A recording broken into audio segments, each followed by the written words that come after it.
globally. So much has happened uh, in our world, and especially in our business. What we call as the lockdown inflation that has affected our business, so to say, or we can say the smoke screen around the lockdown with COVID hitting happening in industry. So we'll talk about briefly about the year gone by. What are the things that you guys have seen across globally as well as in India? And Manish and Rajan can help us with the India part. I can also probably ask and answer maybe some of the points that they put out. And Sam, Justin, and Asi can talk about their areas where what are they seeing globally, as well as Justin can chip in with the Asia market as well, where he is pretty much located. So I think going right into it, we'll start off with the mobile game publishing as a topic, right? We'll start off with Asi there. What have you seen, the changes that have happened in the mobile game publishing industry? No, I'm not talking about the development, but the publishing industry as such, being from Tilting Point, what are the perspectives of a global publisher now looks like, and the past year, what the changes have happened? Yeah. So look, the first thing I think is that mobile publishing in the traditional sense is dead. I'm seeing the idea that you can make a bet on a game before launch, and put a lot of funding behind it, and hope that everything is going to go well, and the expectations of a publisher and developer are misaligned because everyone sees it differently. I think that model is pretty much broken. And what we've done, and a lot of others have followed, is move to what we call live publishing, which means that we're going to go to games that are already in the market, and we're going to basically, based on data and aligned expectations, we're going to help where we can. It could be user acquisition, it could be ASO, it could be featuring, it could be a lot of other things. And we'll make new games with developers already after we worked with them in the first place, right? So we found a live game, we worked with them, we love what they're doing, then we'll take a bet. But it's a much more educated, risk-averse bet, if it makes sense. Right. So what you're saying is, a game that has a development studio who is sort of building a game, finding a publisher right to back that development, unless you have some pedigree or some experience, is going to be even more difficult. It's more like you have to launch first, get some KPIs, and then hope of getting a publisher sort of goes up. Is that would be, based on what I'm seeing in US and Europe, that would be my view, that prove it yourself, build some expertise yourself, and then the value of what you're building will be even higher if you have the proof points. Got it. Sam, would you like to sort of come in there? Because I believe last year that we talked, you tried a bit of working with the development studios. What would be your perspective if you're looking for a publisher as a developer, or been a developer for quite some time? So, yeah, I mean, our perspective is a little bit different in that we're a developer who also publishes. So we kind of handle the spectrum throughout, and I agree with what Asi's saying as far as it's really changed a lot, and it's going to change more in the future. But for us as a developer, what was key for us to do it on publishing ourselves as a smaller type of a developer is to be able to have the skills, exactly what Asi is talking about, early on in the development process. Because if you're not doing it early on in the development process, you're going to spend a lot of time going through on things that are unproven, untested, and you don't really know whether they're going to work. And so the sooner you can get those skills involved, the better it's going to be. And so for us as a developer, having that in-house, being able to do that, move that forward, that takes us to a level that we can test those things, have those results, exactly what Asi's talking about. And for many developers, if they can prove those KPIs, and then when you know that, boy, oh boy, there are some people who can take that to a whole different level. And that's where the good publishers can really kind of step in and move that to a whole different level. Got it. Thanks, Sam. Justin, Scopely is one of the largest global publisher name. If you would just name a few, like Tilting Point, Scopely is also one of the biggest. So what are you guys thinking in terms of, initially you guys started off as, funding projects rather than sort of just picking live games. Are you going to continue down that path, or is it more changed towards, again, picking up performing products? Well, I think it's a great question. I think if you look at our slate today, as well as what's in the pipeline for the next 18, 24 months, we have picked up some very interesting titles that were already in production in various stages. And part of the reason why we acquired the rights to either publish those titles or actually acquired those companies outright is because we could see the progress from an analytics standpoint, as well as the creative quality. And when you have that balance between sort of the art and science, that becomes a much more viable product with the right sort of commercial strategy. So I think, like all publishers, we're trying to strike that balance between not being too early, but certainly not being too late in terms of our ability to affect the product based upon what we're seeing, how we're seeing people consume the content. And we've made some new bets recently that are interesting because the development's quite progressed. And we believe we can come in and help make those titles successful. Got it. Manish, from a perspective from India as well, do we still have an Indian publisher that can add value in terms of funding development, or is it for you guys, what do you see? Development is not fundable, but still the live product and IP that matters from publishing point of view.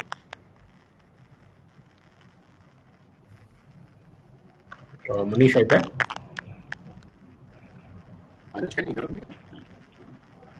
Yes. He's quiet on my side. Sorry, I couldn't capture the second half of your question. So, Manish, from Indian perspective of publishing, do you see the global trend of picking up working games rather than funding development, and because the model is usually you pick up working engines and IP. So I think Manish has dropped. So Rajan, can you take that, because you also sort of have taken a lot of IPs, and like WW is your latest IP. Do you see the Indian perspective, of IPs and publishing changing more to do with development right now, or we are still an early ecosystem, so we need to fund development as well? Yeah, thanks, Anuj. But I think, as far as we are concerned, we are also both the developers and publishers. And while, what Asi said, publishing in a traditional sense might be dead, I think in a country like India, it's probably all the more relevant because being able to crack a market which has probably the highest downloads in the world in gaming, but very low monetization, requires tremendous amount of understanding of the local gamer, the methodologies, to be able to even extract whatever is the best value you can get for the game. Also, I think it's only natural that the future growth is definitely going to come from countries like India. So I think in a country like India, there are many things that need to come together to be able to see how a game can be successful. Of course, on one side, there is localized content, and that's something that we are directly investing in.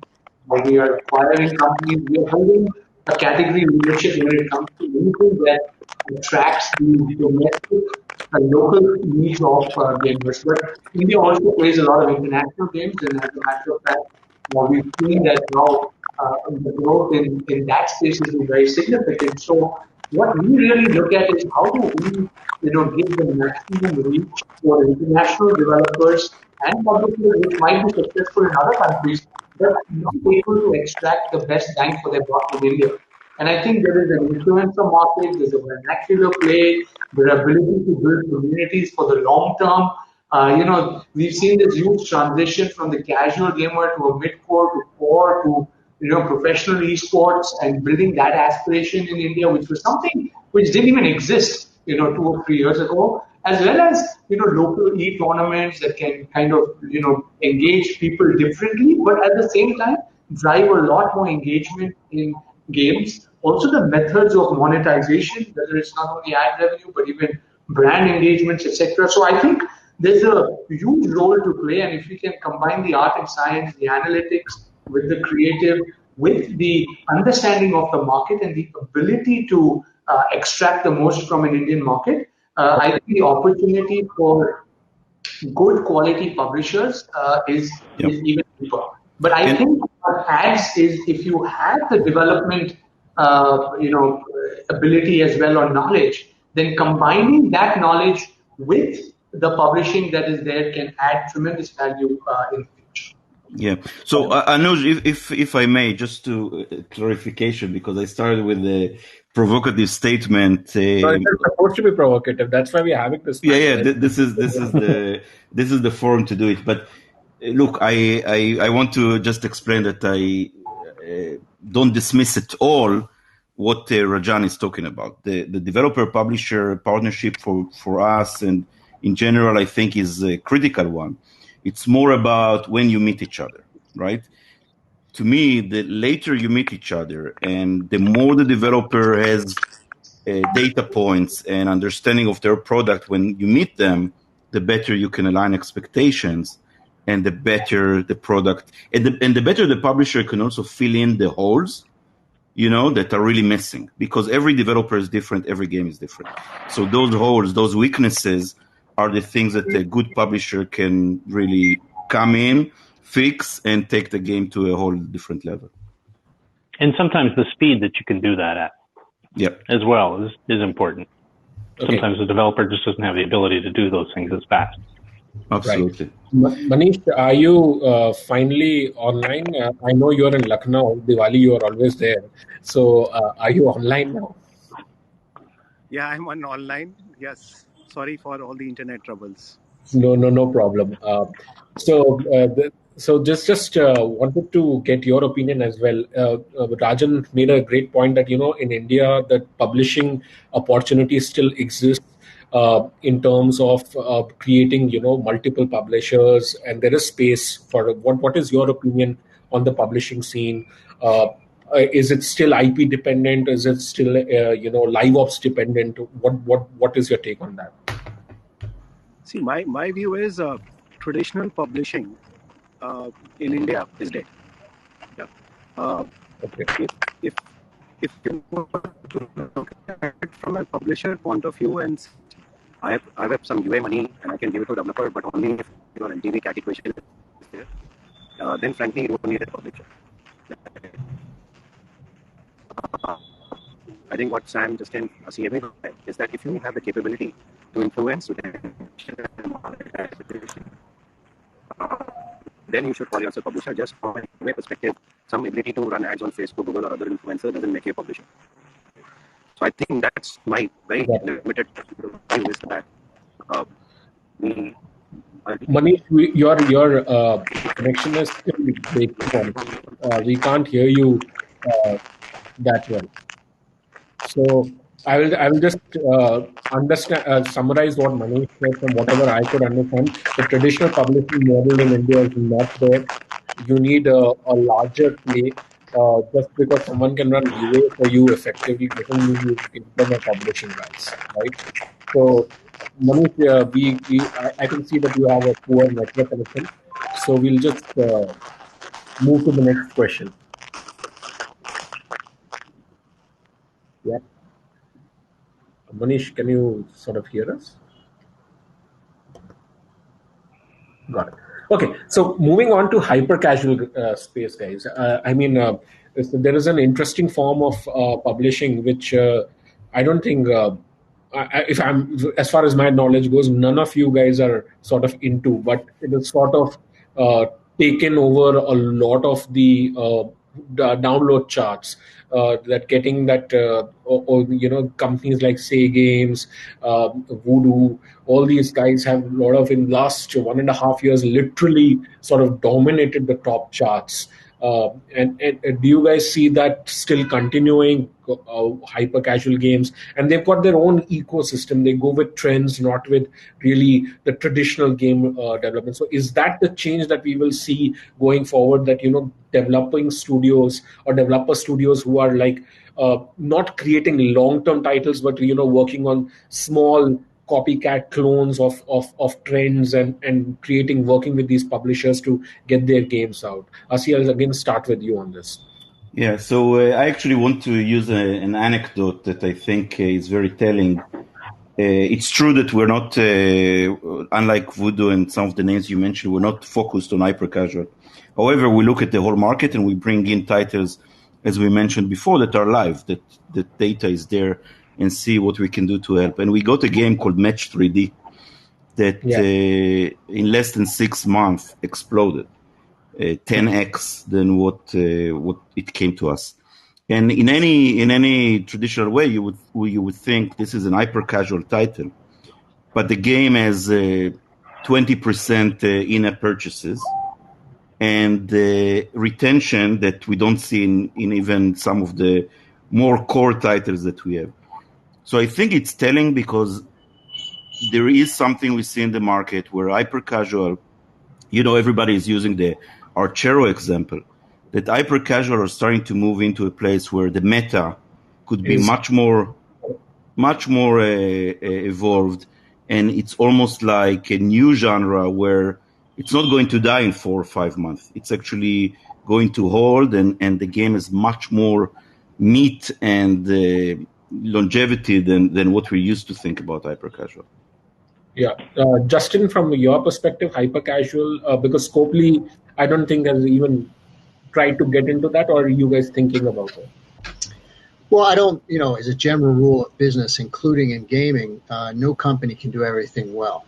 And so you need to know what you do well, and you need to focus for sure. Having said that, the hyper casual phenomenon obviously caught our attention like everybody else's in the industry. And I think the only comment I would add to what Assis said was, I think the definition of hyper casual is really becoming quite subjective, because if you look, the hyper casual games that are getting the most traction are not what we would have called hyper casual 6 months ago. They have a hyper casual front end and a much more sophisticated meta that sort of keeps people in the game, because the churn and burn model of hyper casual that was hyper casual 1.0, I actually don't think that's a sustainable business. But I think the hyper casual experts have already figured that out a long time ago. And what they're doing today is already 3 generations beyond what they started out doing. And so it's an area worth watching, but I also think it will evolve into something that feels much more familiar, more sophisticated gameplay with longer and higher retention. So it's something we keep an eye on, but I think it's also a nomenclature issue. Right. Sam, from a development perspective also, like, are you guys sort of tempted to see, when especially when you see the top charts of the Apple App Store or Google Play, so a lot of hyper casual games getting like immense downloads and being in the top. And do you guys also get, because these are such easy to do games, technically speaking, not easy to do from a perspective, but relatively thinking from creative angle.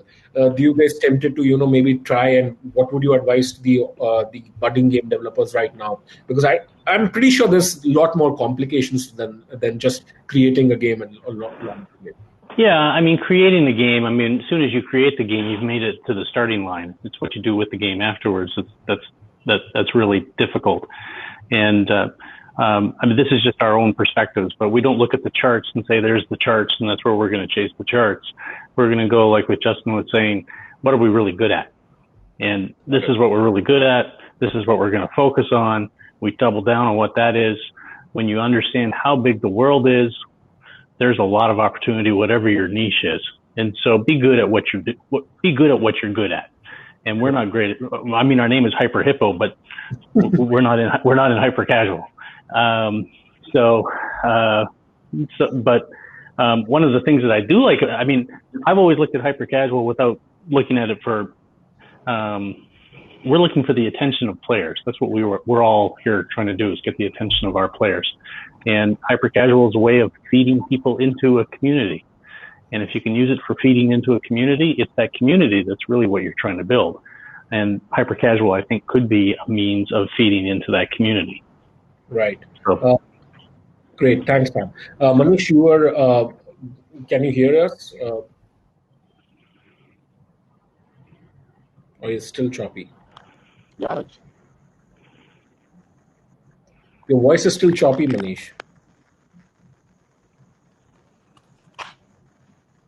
Or is it just me? I'll come back to you, Manish. So, Rajan, when we see hyper casual in India, we see the top 25 charts. And we see India being one of the top countries of hyper casual downloads. Yet we don't see a hyper casual developer or publisher coming out. Like all of us have different things to like so many of the panelists have spoken, we have different niches, genres. I was just wondering from a hyper casual space, quick gameplay. This is a market where you can thrive because you have multiple, the audience is so massive that you will get your audience.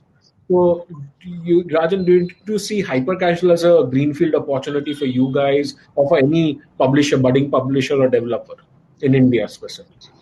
Yeah, actually, if I were to look at India specifically, I think the hyper casual opportunity is again massive because if we look at the number of new gamers who came in during the lockdown period, a large part of them were hyper casual gamers. And what I think has been most impressive about these statistics that one found with hyper casual games is the number of sessions, right? The number of times people came back to play the same game, which is a great plus when it comes to hyper casual. So when we launched a big cricket title, with Sachin Tendulkar, the Sachin Saga, in December 2017, 6 months prior to that, we launched a hyper casual game called Sachin Saga Go. To Sam's point, to build a community where you are kind of, getting people involved way before the game is released. And that strategy worked for us because we had over 1 million pre-reg, which is the highest Google had registered at that time in the country, right? So we were able to use hyper-casual as a build-up for a community before, we went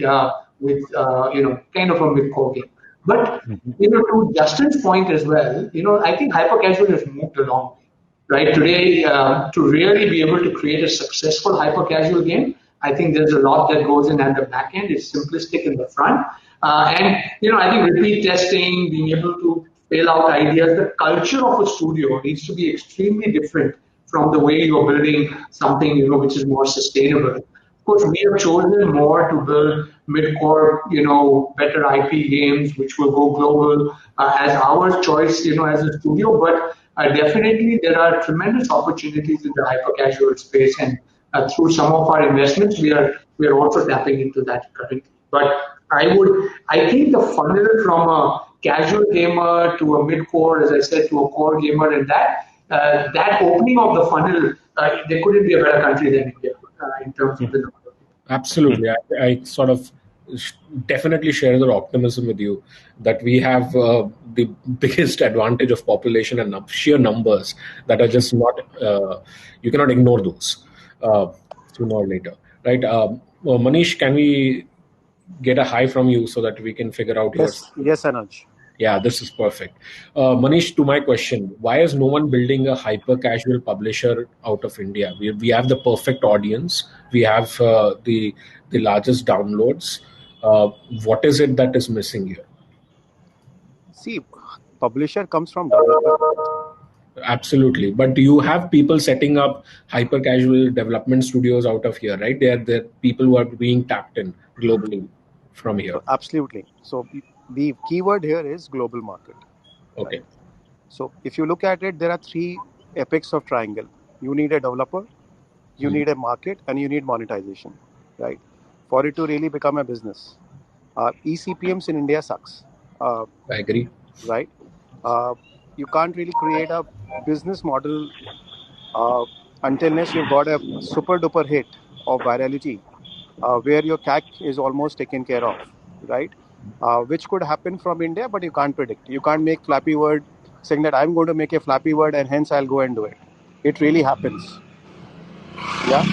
So from that perspective, if you see, you need a lot of supply pool and freedom to fail on the hyper casual side. On the other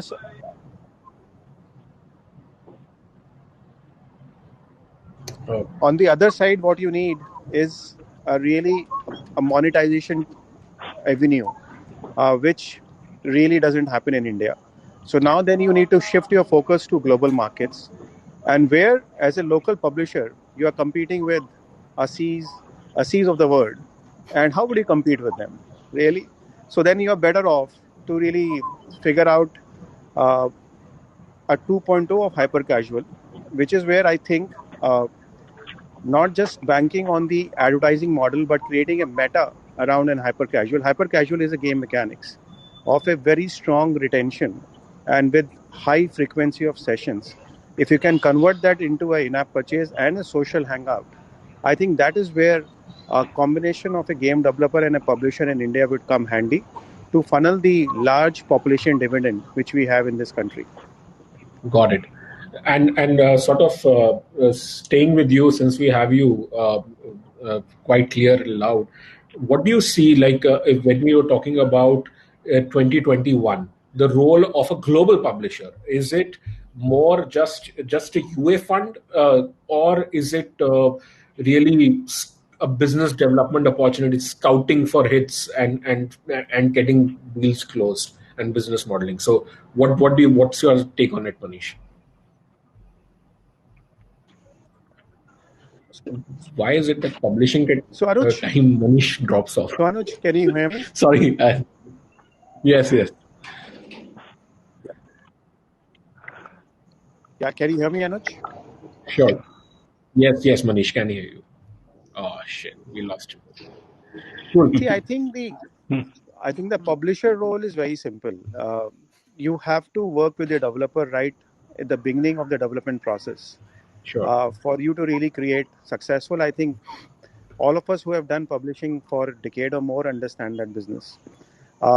If the game is already hit, you have really no role to play unless developer really has information arbitrage, right?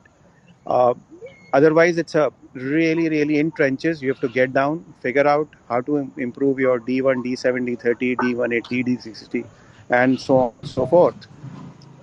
And work on lines.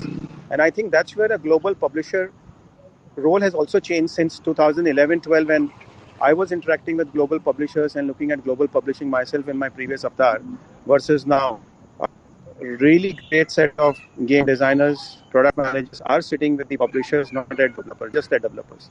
And that's the handshake which is happening, and I think that is what is going to be really driving force for a great publisher. Otherwise, there'll be many guys who will posture and pretend as a publisher, will not be successful. Thanks, Manish.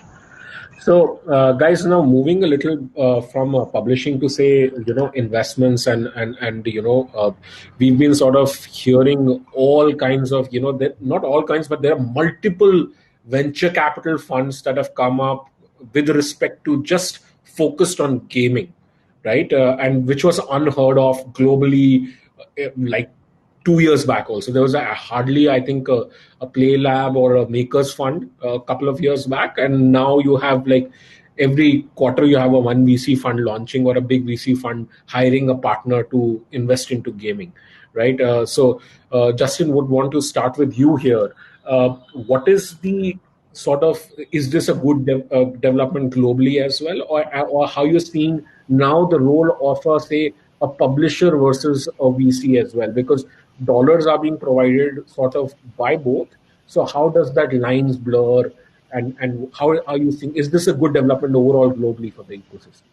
Right. So I think that I'd probably just make 2 points there. So the first one is, the increased focus on capital into the gaming industry for people like us is a very good thing conceptually. It can lead to excess and bad decisions that hurt the industry as well. So you hope that some of the mistakes of the past made by venture capital's companies in our industry are not repeated. Chasing after bad ideas or bad trends. Hopefully, you have more expertise in the VC community that investments going forward are made smart, targeted, and hopefully large investment, because we do need more capital. Production value in this industry and user acquisition costs continue to rise, so liquidity is important. So I think in general it's a healthy trend. In terms of this idea that maybe there's a little bit of overlap between VCs and publishers who are both looking for investment and acquisition opportunities. I think that fundamentally the objectives of the two entities when they make investments are different. And so I think if you're taking an investment from a VC versus if you're taking an investment from a publisher, you're probably taking the money for very different reasons. And the value you're getting beyond the capital will be different, because obviously the capital in and of itself is a primary objective. But beyond that, there are other things that you hope a VC partner or a publishing partner provides to you that can assist your business make it to the next level. So I think overall capital influx is great as long as it's smart money and it's bets made, educated bets, let's say. And the fact that publishers and VC alike are trying to get in more, I think that's a very natural thing, because objectives in this industry are very diverse. Got it. Rajan, I would love to get your opinion from an India perspective, especially, you and Manish were probably the only two guys who were putting money in gaming studios about a couple of years back. And now you have,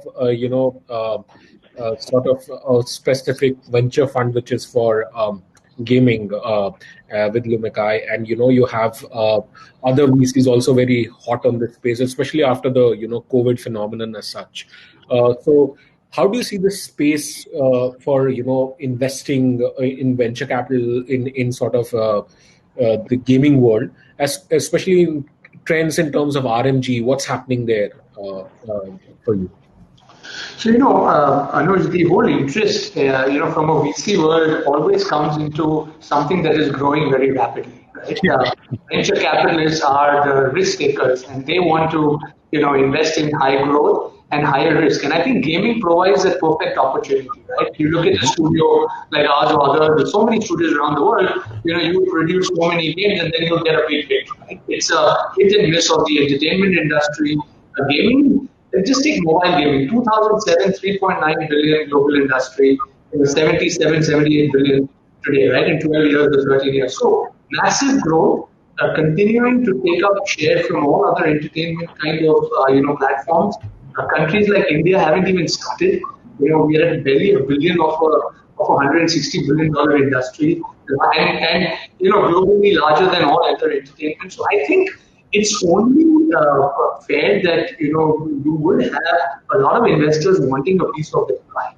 Now, how does a VC really take a bet? I think many have already talked about it, and Justin also mentioned. Would be based on their risk profile. What are they looking at? I think a lot of strategic companies are looking at how they can kind of partner with others to get a winner takes it all kind of a play, which is what digital lends itself to. So I think there are many different strategies that are driving this. At the end of the day, yes, can you make money? So really, that's where the RMG or the real money giving companies in India are getting interest, right? There is still a regulatory kind of a challenge there or uncertainty. And then again, it's a risk, right? So there are many funds. I mean, as the president of the Indian Digital Gaming Society for India, SCI, and working with government, I get a lot of interest from very large players trying to understand the regulatory landscape. I've been engaging with government to understand how are they thinking about this. And I don't think, we have enough clarity in a country like India, even today, to see where would, RMG kind of things go further, while there is very clear support, and we've seen a big jump in all of that in recent times. But if we talk of gaming in the traditional way, I think it's just that the risk appetite versus the opportunity to make a big buck. And there are so many large gaming companies in the world, and nobody wants to miss out on that. And I think that's where the VC funds are coming in much stronger. We are also investing, but we are looking at filling all the potholes that we need to be invested in to ensure that we can succeed across our gaming ecosystem, and that's why our strategy has been a little different from many others. But we do back great creative ideas, great creative ourselves to ensure that we can continue to strengthen our own position both domestically and globally. But do you think this is the best time to be building for young studios in India? Best time to be raising? There is capital available if you're doing, pursuing your gaming dream, so to speak. Or I think so. See, if you look at the stock market, right? We are in a COVID period. Huge value has been eroded everywhere. Jobs have been lost, and still the best companies in the country continue to get tremendous amount of capital. I mean, we are at an all-time high in many other countries. So I think gaming is one of the few industries that has benefited, from this lockdown and from COVID very clearly. So I think there is no question about it that this is a very opportune time, for studios and others to look at this. But of course, at the end of the day, you cannot take away the fundamentals of a business. You cannot take away the fundamentals of being able to create a great, successful product. Right? And we've talked about that extensively through the session, be it hyper casual or otherwise. So if we are able to build capability in India and the rest of the world, which already exists, I think this is a good time to kind of raise the bar and accelerate the pace of this industry. Yeah, thanks. Manish, you there?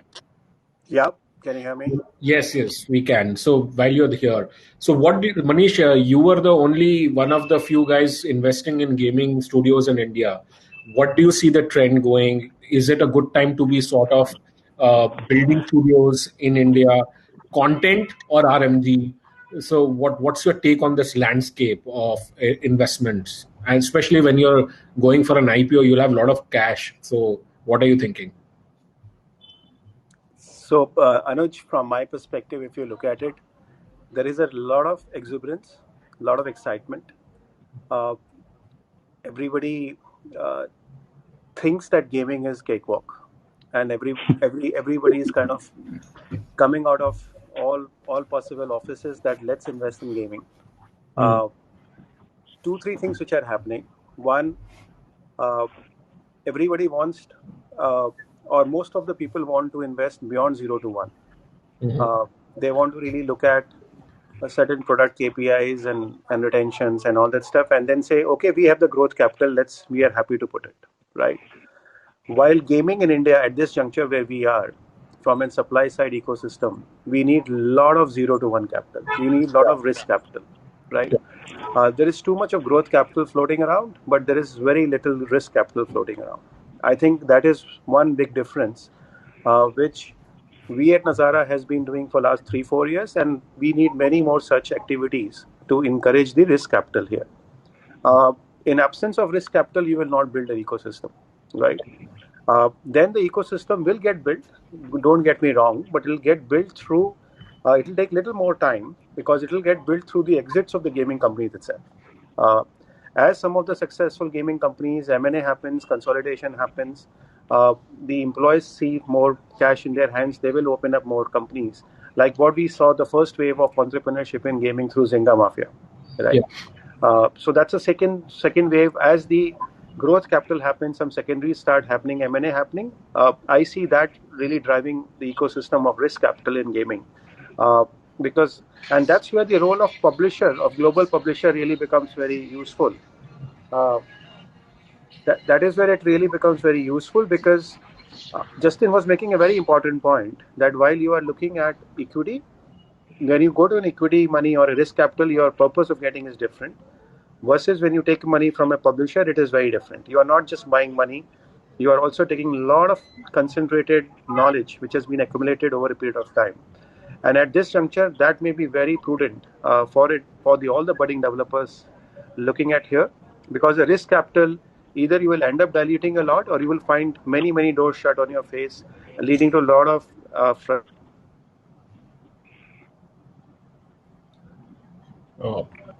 Yeah, Anuj, maybe just to piggyback on that and what Justin said, I think that publishers and VCs could be very good friends.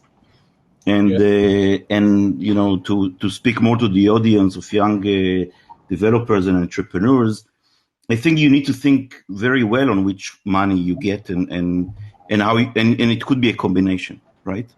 When you take equity money from VCs, it's expensive. You pay with your shares. You give up parts of your company, but it can give you long-term growth and building IP and building teams.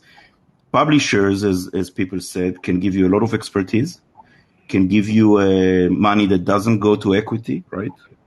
Which is saving your ownership as a founder, and publishers could be also the guys that they acquire you at the end, right? So I think that the relationship between VCs and publishers could be actually very tight. We get referrals from VCs all the time. And I'm trying to give back. A little controversial when your acquisition comes in place, right? VCs would want a lovely return on their investment, while publishers won't want to pay that much. Yeah, but the market is open, and it needs to be competitive. I think M&A competition is getting fierce right now, and it's good for the industry at the end of the day. More opportunities for developers and more opportunities for VCs to get their money back on gaming. Cool, thanks. I will just quickly come with Sam. Sam, a little controversial topic I'm putting up. Is 30% tax good or bad for the ecosystem? Should it be reduced? Apple, lucky for us, Apple just announced 98% of its developers will get a 15% rebate or a tax break on the App Store. But I don't think Google will follow suit, or maybe they're forced to. What are your thoughts on that? And do you see that getting reduced with Epic fighting a battle? Great question. I mean, if you're giving me the wand and saying, can we change it to 15%? I'll take it. Sure. That's absolutely fine. We are a mobile business. I wouldn't be in the mobile business we've benefited from the stores. I can't argue against that at all. I'm able to do a global distribution, which is quite the thing. What I do think is that competition, and we've lived through a time like in the previous conversation about funding and such like that. I'm more excited about the next 10 years than I am about the last 10 years. I think there's a lot more opportunity for the gaming industry ahead of us. And so there's always going to be money coming in and doing those type of things. Some of the big players that have been there, we've depended on at the early stages of our industry, a few big players for distribution. And I don't think it's going to look the same in 5 years from what it looks like today. You're going to see more options, distribution platforms, whatever the case might be. You're going to see more resurgent of HTML5 going through web or different type of distributions. We're not going to see as isolated, I don't think anyway, of seeing as many, like just so much of the downloads coming from Google and from Apple. And so what's Apple and Google going to do about that? They're going to have to look at what they're going to do. Cutting the margin, is that the best thing for them? I don't know. I don't know, but I think, I don't know if it's an Epic, God bless Epic, but I don't know if it's because of I think they'll be in court a long time. They have all the money to do it. But I think there will be changes because competition. It's just the free hand of the market is going to continue to go that way. So.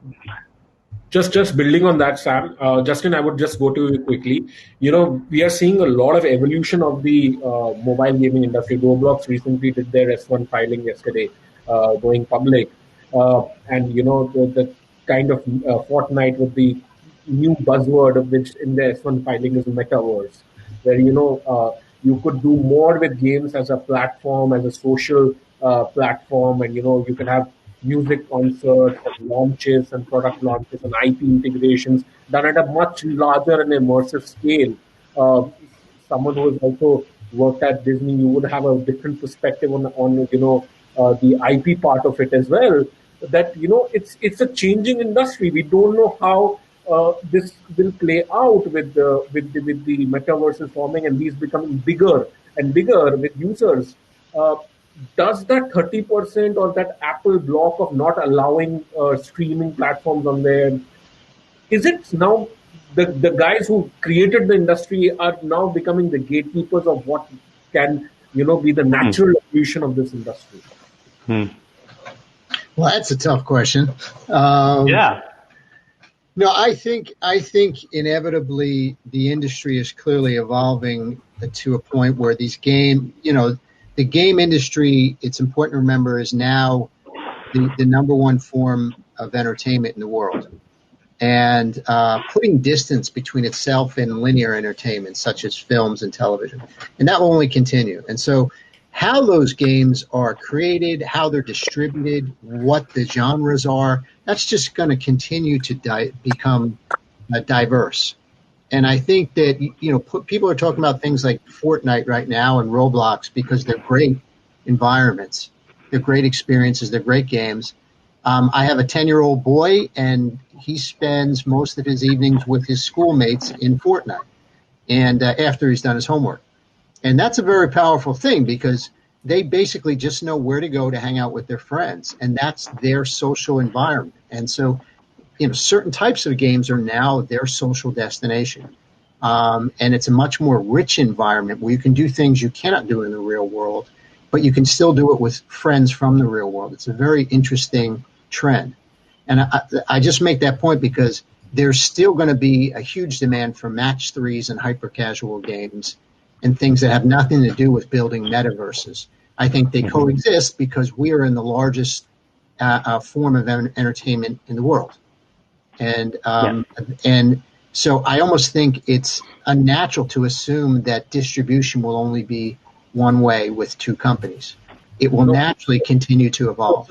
Justin, I'll just interrupt you. The question is the mobile gaming, before it was controlled by telcos, a lot of it was, so once the app stores came, it gave freedom to developers and that's how we have this amazing industry that has been created. Right. Now with the new kinds of metaverses and different kind of entertainment streaming platforms, Netflix of games coming in, does this 30% or a gatekeeper stop the innovation? And that's what the Epic's argument is all about, right? That you guys are stopping my natural flow for what is best for my consumers. Well, I can speak for just us as an isolated case, but the 30% is not the make it or break it for my company. Sure. That's not the make it or break it. What is the biggest risk for me going forward is how am I going to deal with discovery and user acquisition? Yeah. How am I going to deal with those type of things? If CPIs continue to go up and up and up and up as more and more people come in from advertisers from outside, all those type of things, how are people going to find our games? And so there's got to be ways of figuring out how to solve those problems. That innovation, people who are concerned about innovation need to know how to deal with that because it's crossing that chasm for the game innovators who have a great idea and they need people to play their game. And if the only place to go, how are you going to get people to find it? And so it's not the 30% that's the issue. I gladly pay the 30% if all of a sudden it told me that I had a whole bunch of players. But it's that other issue where the innovators are going to have trouble doing the user acquisition or finding players. I think that's a bigger risk. Got it. I'll just see if Manish is there. I'll ask an India-specific one. Manish, there just quick two questions. That is asked by the audience as well. Why are there so less M&As? As someone like you and Rajan are the two guys who give M&As, exit to gaming studios. Why are those still such less M&As? Is there a deal pipeline issues? They're not good companies to acquire from or choose from? Or is it really issue that, people are just not, they love gaming, but they don't know what to do with it. That's why you see non-gaming companies not acquiring gaming assets, because there's a lot of entertainment industry in India, but very few gaming acquisitions happen. Manish. See, Anuj, if you look at any M&A is driven from a value accretive in nature, right? If you look at the gaming companies which are making in India for India, the scale is very small in terms of revenue. right? Sure. And there is a lot of promise of future scaling of revenues and all that stuff, but it is yet to unfold. And for needs, the revenue scale is very, very low, right? And they don't come from gaming, so they really are very uh, cautious that, hey, listen, if the horizon is 5, 7, 8 years, maybe some other guys will come in and develop these games. So I may be saddled with something which is, when the time for scaling comes, I may not have the right game. So that is on the you are building in India for India. And just buying DAUs and MAUs and DAOs is a separate thing which you could really look at if you have objectives uh, or you have tools and mechanisms to really cross promote your other monetizing assets, and you are buying into the audience base, right? Now let's look at the second cohort, which is the cohort of companies in India making for globe, right? Uh, which is where you would see, in my opinion, more M&As happening by global studios, like what's happening in Turkey in last 2 years, 3 years. One happened, and then there was an avalanche, and then the series of acquisitions have happened of the Turkish developer studios.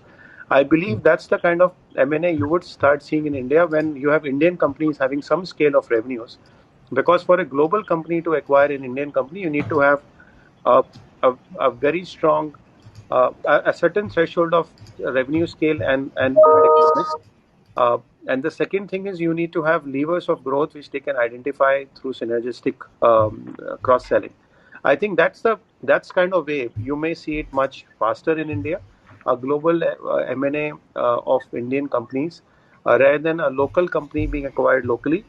It will be done through strategic, like me and Rajan and others, who are just looking at building a long-term 5, 7 years and building an India market, and that's where they are really focused. So that two Manish, different cohorts. just to interrupt, sorry. RMG regulatory, Rajan just touched upon it a little.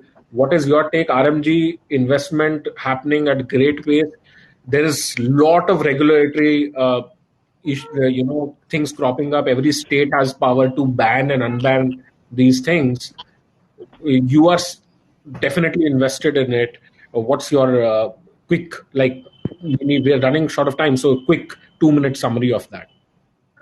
So very quick summary for you is that, like gamers, there are investors who take higher risk and higher thrill, right? Right.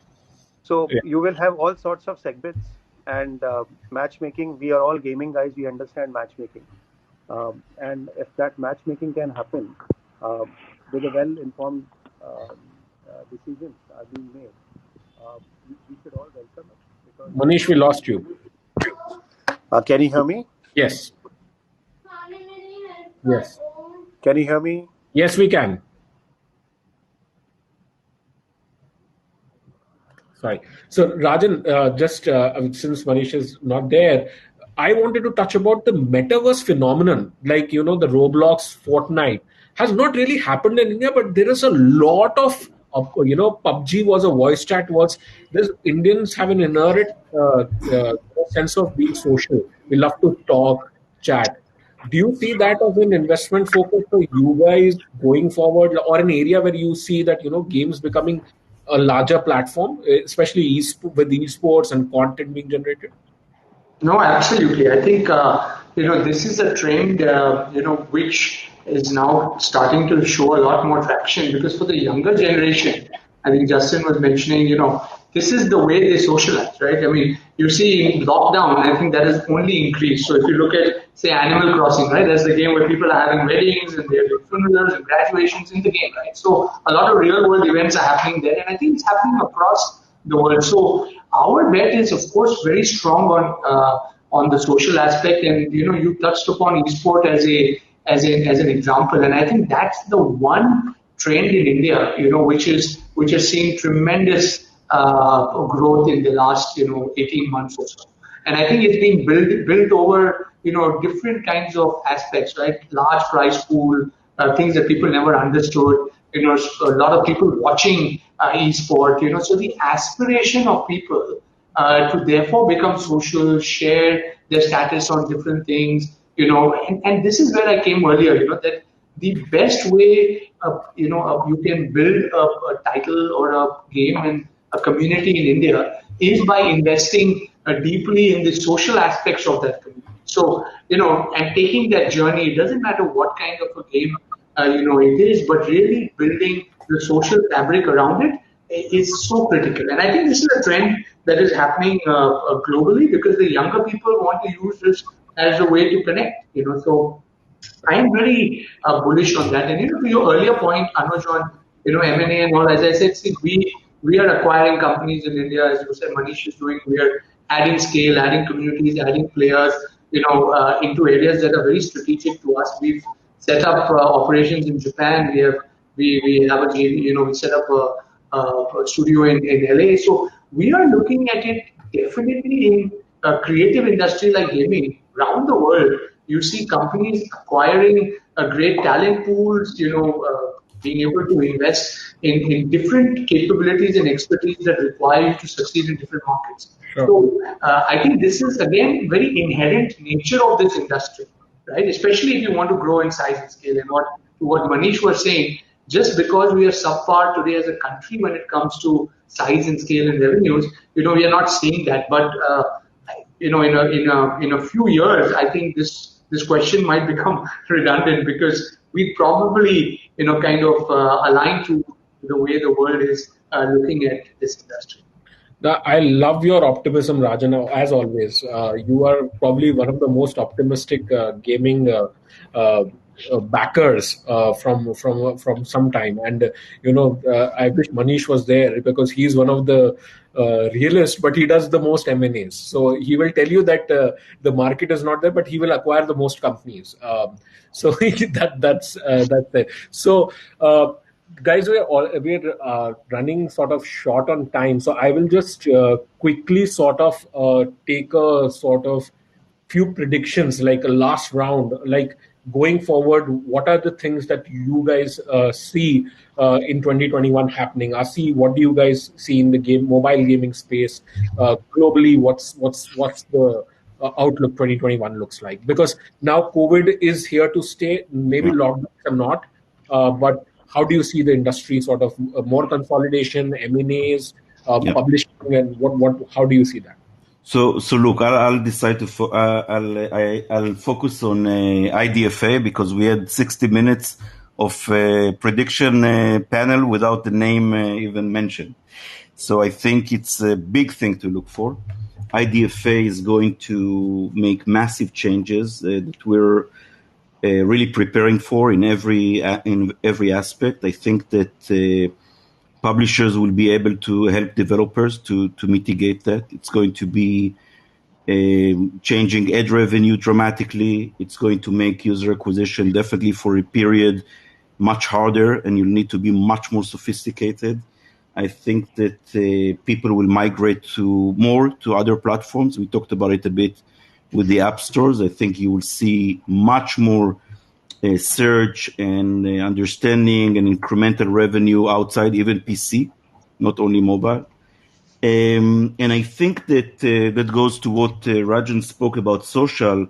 I think that social will get even more value in terms of PvP, video chat. By the way, this is also related to lockdown, obviously, but you see how the things converge.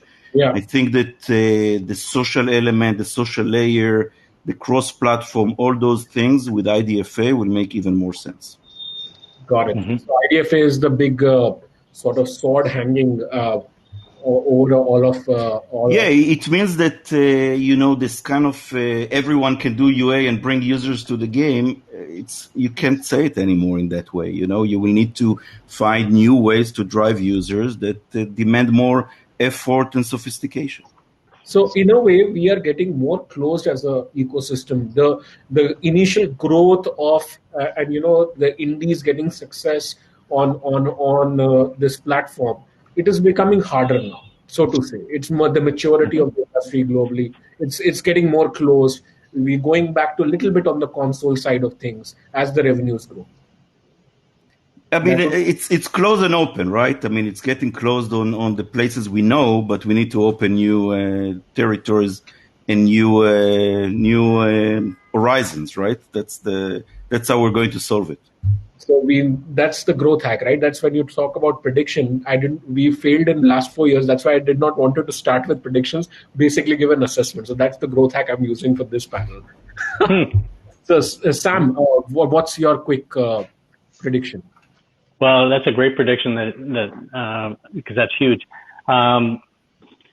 We've been talking a lot about capital and money and investment. I think more of that money is going to go to the mid and the big. And you're going to see a lot of money coming into mid and the big. And I think it's going to be really tough for the people who are the innovators at the very beginning, the 0 to 1, as Manish talked about. So consolidation will continue to be there. We're going to see more of big money going into mid and big companies. And it's going to be, we're going to see headlines of big numbers, but people who are trying to come up with their first game and get it launched and figured out how to get revenue, it's going to be tougher. So some small M&As happening and publishers becoming even stronger in a certain sense, who are able to figure out the marketing. Yeah, the inverse pyramid. It's going to be building stronger. It's going to get bigger at the top. So, absolutely. Justin, I would love to get your thoughts as well. Yeah, I mean, it's I hate to pile on because I sort of wrote down my thoughts and they kind of are consistent with what's just been said. But I think it's this cycle. Sam made some really good points earlier about discoverability, and that when we're talking about 30% versus 15%, other things that are happening. If you look at the success of Genshin Impact, in addition to Fortnite, and more recently, extremely high production value, multi-platform. You can't make that type of high production value game and spend the amount of marketing that is required to acquire customers across multi-platforms and multi-regions of the world without having major war chest to be well financed. And so when you look at that as a trend, it just suggests that further consolidation is inevitable. And I think that's what's already happening. And I just think in the next year or two, that's going to continue. For emerging markets, things like places like India, Southeast Asia, I think there's still a larger funnel for new and up-and-coming studios.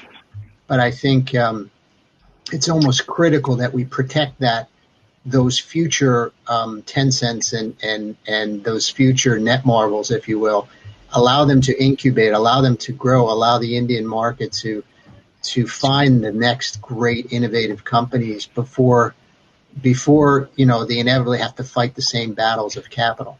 So I almost hope that India has several years where it can naturally and organically bubble up the best talent before they too have to get big. Right. Rajan, it's going to be a sort of quick rapid fire with you because I have a lot of questions and I will just quickly set them to you.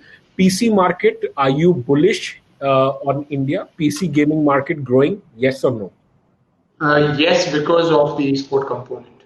Esport component is going to be viewership, right? Viewership of esports has just had a phenomenal rise. So aspirations get built, but again, multi-platform is going to change that a lot. But it's still India is nothing in the PC gaming as of today. Right. So global gaming companies start focusing on India. Yes, will they do it in 2021 or still have time, like a year, 2 years to think about this market? I think the ones who delay will miss out or lose out. So I am a big believer, as I said, in investing into a long term. And India has always been one of those countries.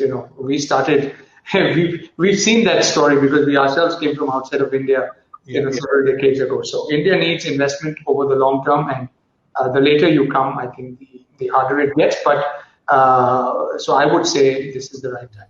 And lastly, ad revenue versus in-app purchase revenue 2021 is IAP started. We have seen some successes with battle royale games. Do you think that trend will leapfrog? It has not so far. In last 2 years, we've all said IAP will grow. Ad revenues is still a massive chunk of the revenue generated out of Indian mobile games. Do you still think 2021 will still be ad revenue will be more than in-app purchases? ad revenue will be more, but in terms of percentage growth, there's no question that in-app will have a massive growth because again, it's from a much lower base. And the kind of games that people play in India, directly showing that in-app is doing that. See, 5G is going to change the quality of games that people are going to play. I think I always look at the trigger. So demonetization, digital payments, 300 million people being able to pay digitally. We run the Steam platform for India, on the payment side, and we saw 300% growth, on the PC side as well. So I mean, the way we are looking at it, I think very, very clearly huge opportunity on the IAP side as well. But advertising will still, in-ad will still be a large part of it. Absolutely. So, guys, we've tried to answer as much in the topics. If not, definitely reach out to any one of us. We'll be happy to answer whatever. To the best of our ability. Anuj, can I make one sentence? Sure. Because otherwise I didn't do my job on the panel. I wanted to mention Nukebox, that is one of our partners, is an Indian developer and a huge success story. So wanted to give them a shout out. No, everyone, most of us know Nukebox, even before you do, we know Amit and his team and their hustle. If Manish was there, he would knew even before you because we were at Nazara. We were the first publisher of Nukebox. Yeah, they're great guys. They're great guys, and they deserve a lot of credit for sure. Absolutely. Wonderful. So, guys, next session is Boost Your LTV by Tammy from Congregate. And so let's stick around for that one. I want to thank each and every one of you guys for taking your time out. It's been a fantastic panel. We could squeeze in as much. We had skipped a few questions. I'm sorry about it. But this is the best we could do. And we still overran by 11 minutes. Great thanks to all of you. We'll catch up with you guys later. Thank you, guys. Thanks so much, Anuj. Thanks, everybody. Thanks. Well done, Anuj. Bye. Thanks. Cheers, guys.